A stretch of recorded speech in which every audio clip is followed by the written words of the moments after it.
I also think that whether or not Keir Starmer survives, Rachel Reeves will not be Chancellor by the end of this year. And it just added to that feeling that no one's really in charge. I think that there is a case for national service that I don't think I would have found myself making even 5 years ago. It almost sounds more like conscription, what you're describing, than... It's very similar. Hello and welcome to Quite Right's Questions and Answers with me, Michael Gove, editor of The Spectator. And me, Madeline Grant, assistant editor and parliamentary sketch writer at The Spectator. This week on Quite Right's Question and Answers, we'll be discussing national service. We'll also be looking ahead to the year that we face, considering who might be doing well and which figures on Labour's backbenchers are worth watching, even if it is behind the sofa and through your fingers.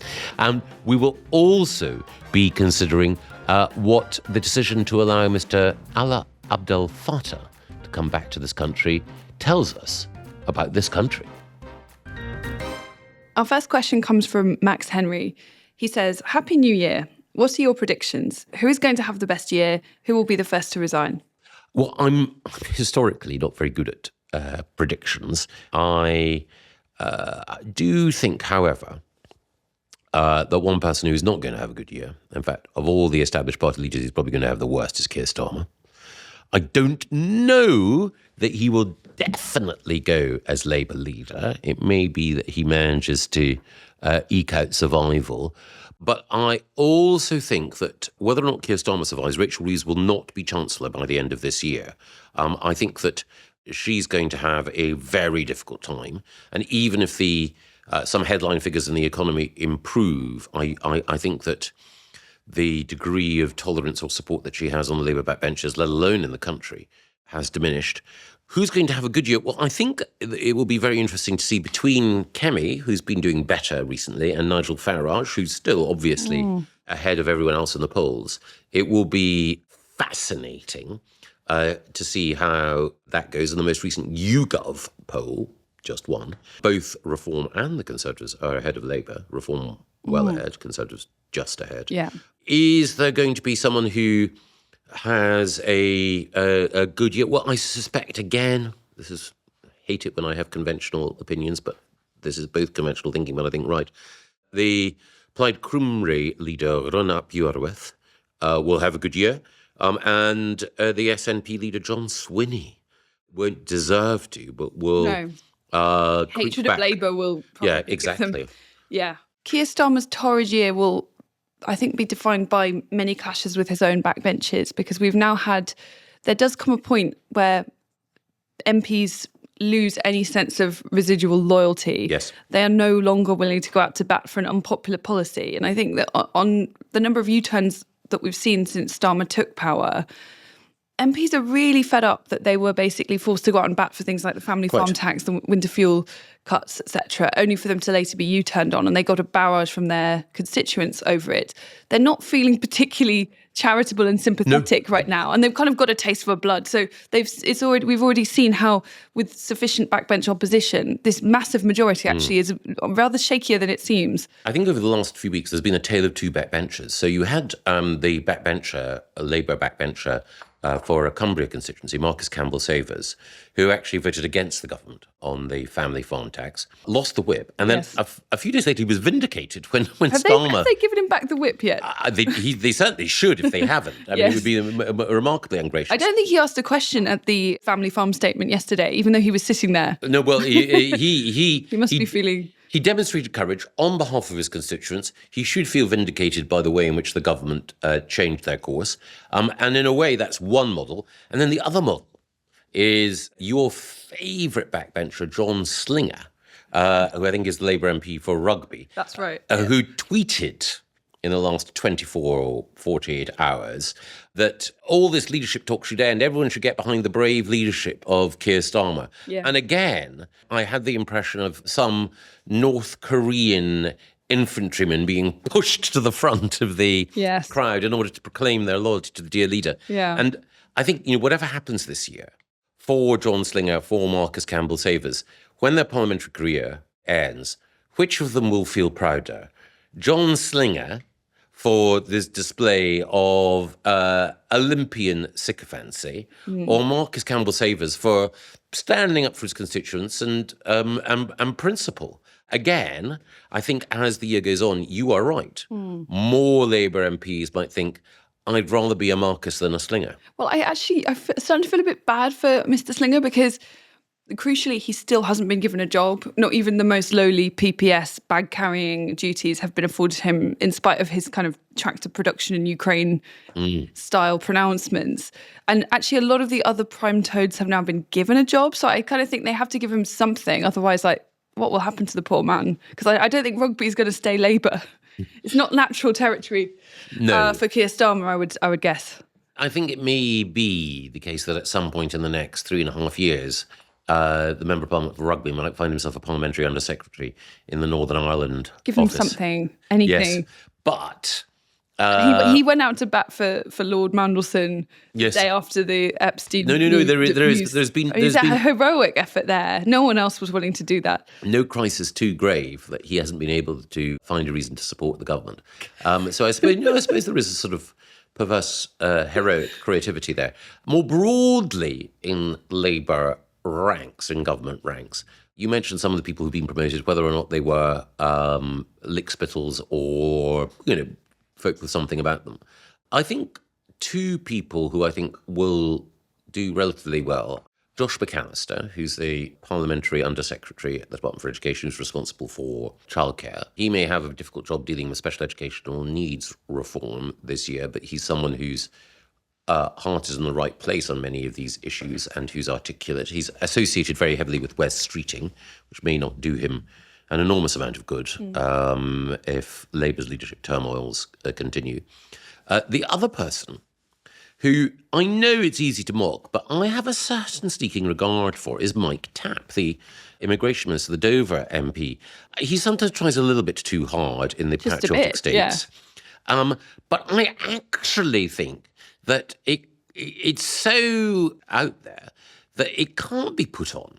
I think he actually is someone. But he never says, he's always going about British values. Yes. And he's like, we'll crush them with our British values. This is a very British values-y thing to do. Proud of the Prime Minister, blah, blah, blah. But he never actually says what those British values are. It's almost like a sort of chatbot or a sort of NPC Grok did it kind of thing. It doesn't feel real to me, but maybe I'm being too unkind. No, I think you're right. I mean, I think it is certainly not the case that he's the modern-day J.B. Priestley or George Orwell producing a thoughtful, meditative, at bottom, patriotic account of the country he loves. So there is something, you are right, very ChatGPT about it. But I think just looking at his whole demeanour and looking at his past, I think there is something about it. Yes. And I also think that in a way, his willingness to go out and to bat for the government on difficult wickets as a minister may mean that his star prospers. There's another, Georgia Gould, who...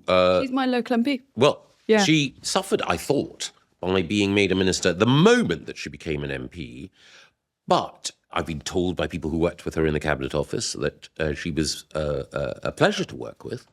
And she's now the effective number 2 or 3 in the Department for Education. And again, it will be a difficult year in some respects because of special educational needs reform or change. But I think that she is someone who may well have, precisely because it's a very, very difficult issue to handle, who may have her reputation enhanced at the end of it if she manages to get through it.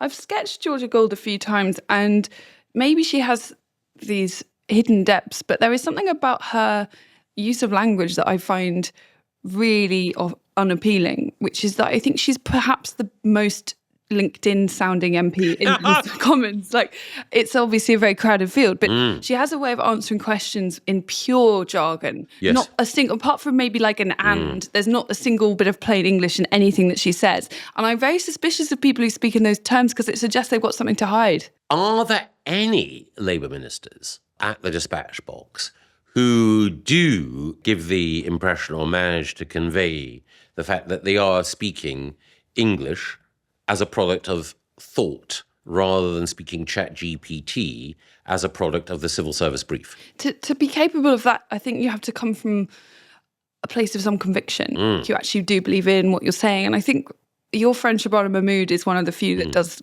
give that impression.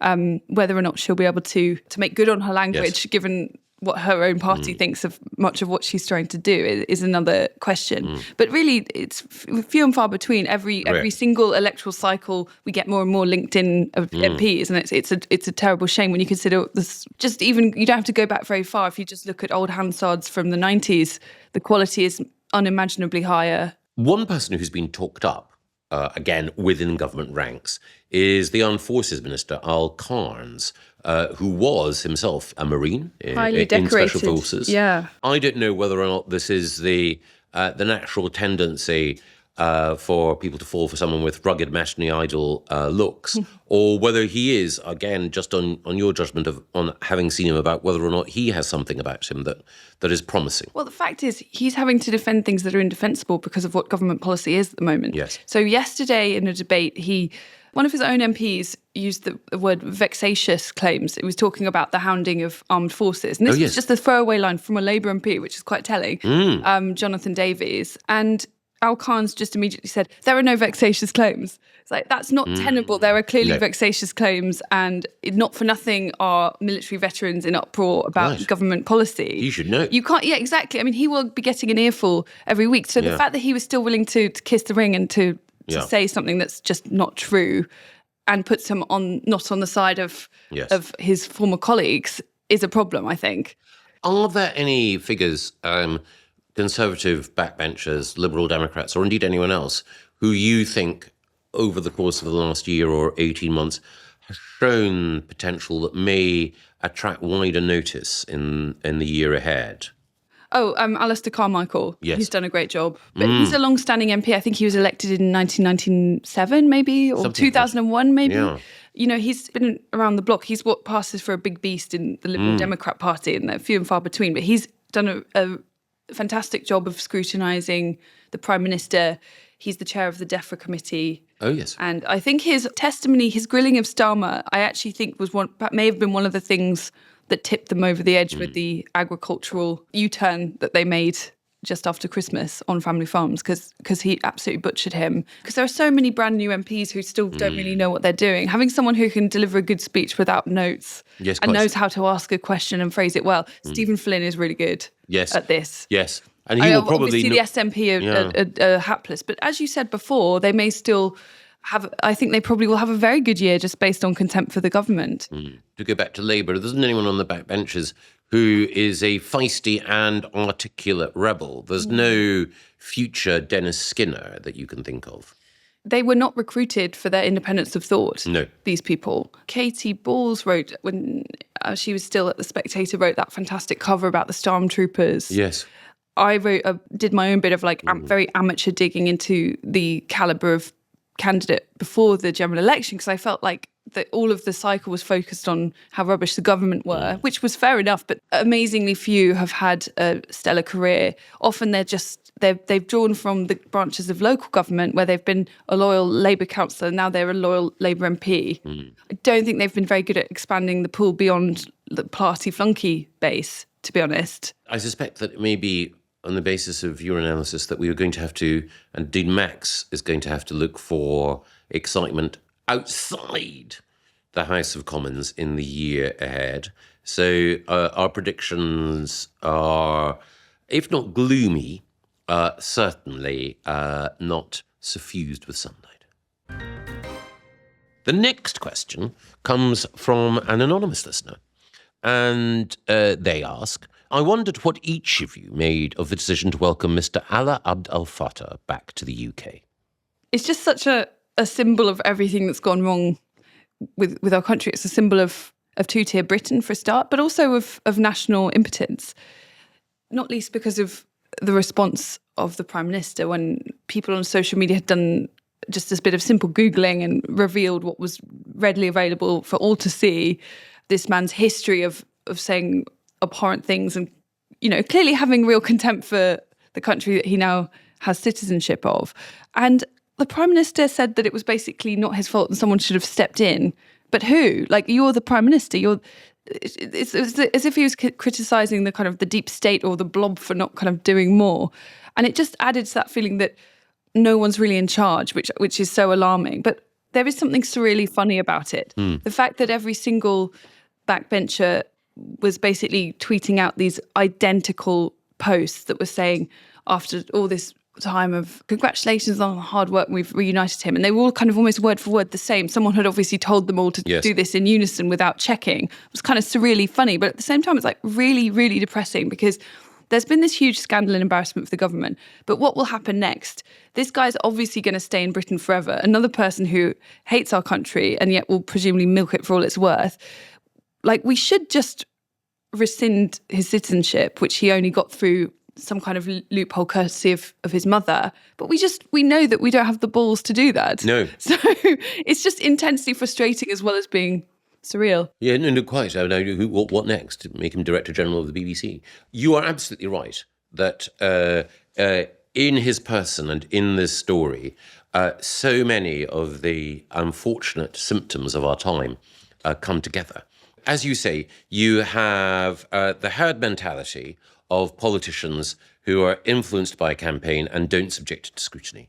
And it inevitably makes me think of Brass Eye and the way in which Chris Morris, the satirist, was able to get all sorts of people to complain about cake, this fictional drug that he'd invented. Yes. And you had all of these people saying, free Allah, who would not have been able to pick him out in an identity parade, would never have read manifestly any of the things he'd written. He was just the latest, fashionable victim to champion. And again, allied to that is the idea that he's a Briton who's imprisoned abroad. I mean, I know that when Palmerston sent a gunboat to free Don Pacifico, that Don Pacifico only had the most vestigial relationship with Britain. But Alaa Abdel-Fattah is a British citizen on the most tenuous grounds. And one would have thought that of all of the areas where diplomatic capital should be expended, as you say, trying to get someone to come back to Britain who has said in terms that he, hates the country and, that... means it harm. Exactly. Yeah.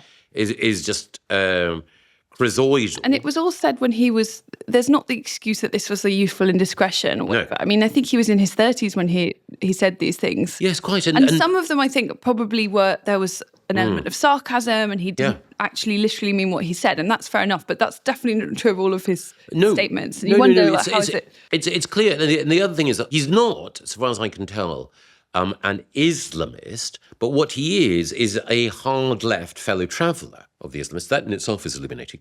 Absolutely. That you can be someone who is opposed to regimes in the Middle East and not be a sincere democracy activist. I was about to say a sort of Egyptian Aung San Suu Kyi, but Aung San Suu Kyi is perhaps herself not anymore. not the model that you should look to. Yeah. The key question is, of all of the things that the Foreign Office should have been doing, why was freeing Alaa Abdel-Fattah such a top priority? Well, yeah, I mean, I kind of understand why they would try, because all sorts of people get consular assistance all over the world when something goes wrong, and you can understand why they might be on it. What's less explicable to me is why this was considered such a victory that everybody posts these identikit statements. No, it's... but all the people to choose, was there not a more deserving... No. And this is one occasion where the Tories, or many Tories, were as bad. You had Alicia Cairns, the Rutland MP, Ian Duncan-Smith, who's normally more sensible about things. Yeah. I mean, IDS, did apologise and say, I should have checked. Exactly. Lesson learned, I would say. Yeah. Maybe next time they'll be more careful about who they champion. But yes, but do exercise a degree of due diligence. And I don't want to be sort of too unfair to all of them, but it's an example of the latest thingism. I've got the flag of the country, which has become the latest thing to support. I am supporting this campaign to invest more in, ban, subsidise or award an honour to the latest thing. It is possible not to have an opinion on it. It is possible, as an MP, to say, I've never heard of this guy. And General Sisi seems to me to be, as authoritarian rulers go, perfectly sensible. If he wants to lock this guy up, then fair enough. It also shows just how terrible is Keir Starmer's political judgment. Yes. I think it shows him reverting to his happy place, which is being an international human rights lawyer. Yes, quite. So when everything was going absolute omni-shambles, is putting it mildly, over Christmas, nothing positive to say. He would have got wind of this, presumably, and gone, well, this is a victory for... And I think it's there's a sense that this is a comforting issue for him. Yeah, we I dealt with the baddies and we freed this guy. But of course, it turns out that the world is more complicated than that. Yeah, no, it is. If you've got a legal mindset, you will think that there is no one so bad that they don't deserve representation. And that is a good principle if you're a lawyer. If you're Prime Minister, however, it is not your job to display almost suicidal empathy with whoever happens to have found themselves on the wrong side of a foreign regime. And maybe don't expect the country to be as delighted as you evidently are. Like, representation is one thing, but celebrating it in such a way is another. But quite. Final question comes from Carolyn Hayes. Should we bring back national service? Yes. I can see you grimace, Maddie. I used to think that bringing back as a political exercise was a easy but flawed reactionary impulse. Bring back grammar schools, bring back matron, bring back corporal punishment, and so on.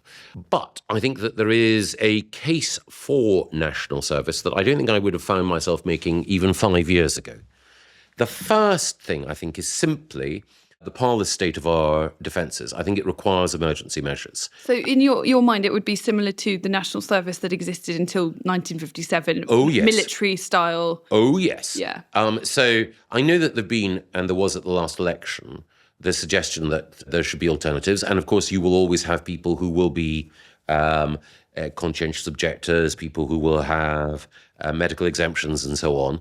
But I think that the nature of the threat we face, the need to build a more resilient society, the need to build a more cohesive society, all of them are served by the principle that for 2 years, all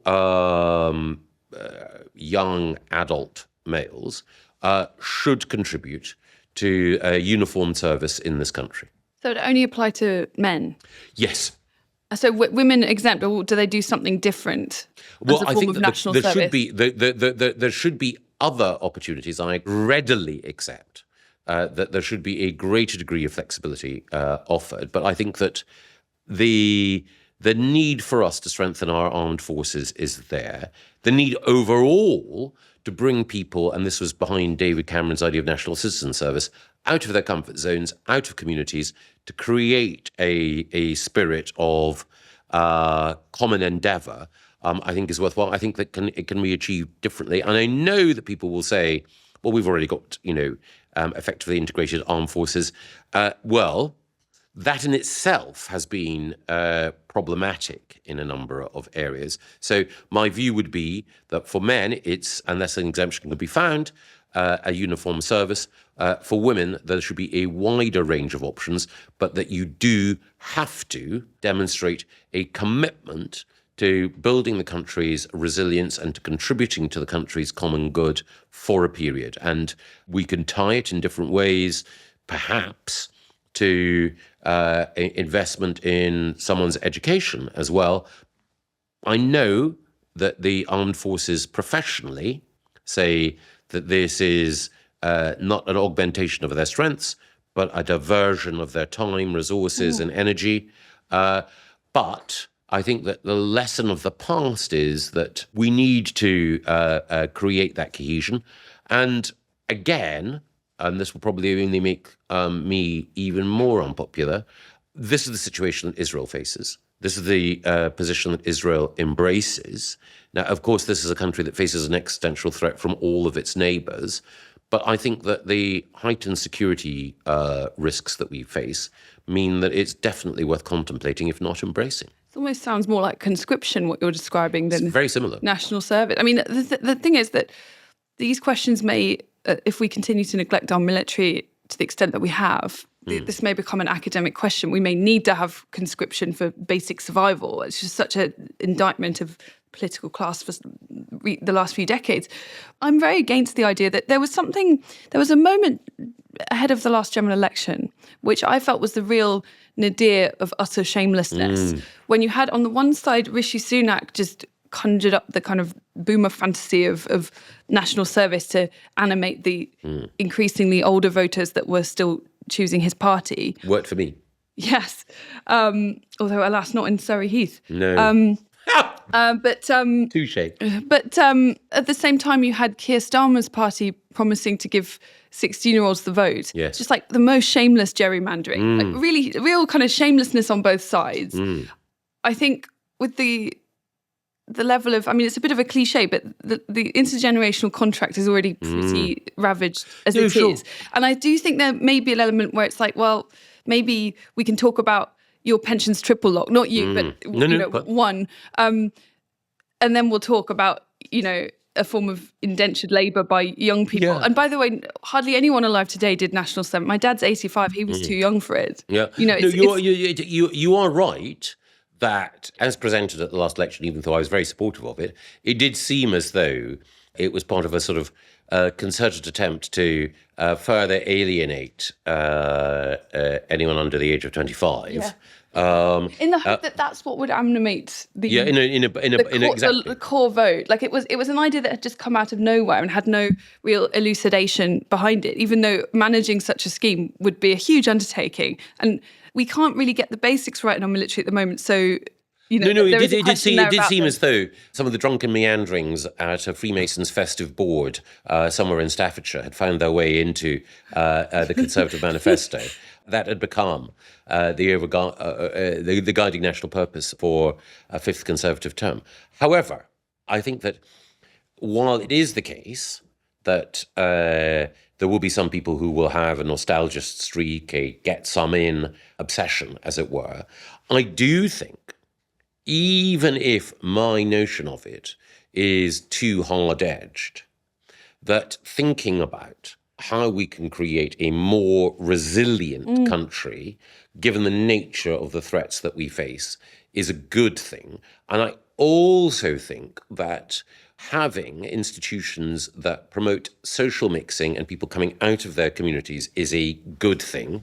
And I think, if it was the case that a 19, 20 or 21-year-old from Bradford or Birmingham had to be in the same core unit team as an 18, 19 or 21-year-old from Tewkesbury or Richmond upon Thames, then I don't think that would be a bad thing. And I think that if they were engaged in anything from strengthening the cyber defences of our country through to assisting the civil power in times of, floods and other domestic crises, I think that would be a good thing. And the countries which are hard up against Russia, the Baltics, Finland, Poland, they've had to cultivate a greater degree of resilience. And the threats that we face as a nation go beyond Russian ships in the English Channel. They extend to the way in which those who wish us ill can dismantle our infrastructure in other ways. So I think it is necessary to take dramatic steps to prepare ourselves better for these risks. And to those who would say that my ideas are, soaked in nostalgia, I don't think they are. But if that's true, then what is the alternative way of making sure that the country is more resilient and prepared for the chillier 21st century that we live in? I imagine there would have to be some financial sacrifices to cover a scheme like this. Well, yes. There would be some difficult choices, and maybe it's right that we make those. But I think a lot of young people feel in part that they have less of a stake in society because of the way that conditions have been made worse for them. Tax conditions, debt repayment, the interest on student loans is insane now, actually insane. Even people earning a very good salary are still drowning in interest. That amid this backdrop, to suddenly bring this in, where, well, I mean, I think it's highly unlikely that a government of the right, which would be the only one that would probably do something like this, would actually have the guts to say, sorry, the pensions triple lock is not sustainable anymore, or whatever it would take. No. I think fear you're that right. it would become a further thing that would alienate generations. I think you would need to revisit the generational compact, and I think you might need to say either, yes, the pension triple lock might need to be revisited. Also, you might need to say, well, we're going to have to change the way in which we provide housing in this country. Yeah. And the ability of people who are sitting on nest eggs in communities where they can veto new development, their ability to veto that development might have to go in order to allow more people onto the housing ladder. Yes, I think that it can't be visited entirely on its own. But that takes us to a broader point, which is the only way I think that we can deal with the manifest ailments that afflict Britain is by a relatively radical series of changes. And I think the onus is on people who argue that the status quo is superior to some of these changes to try and defend a system that just isn't working at the moment.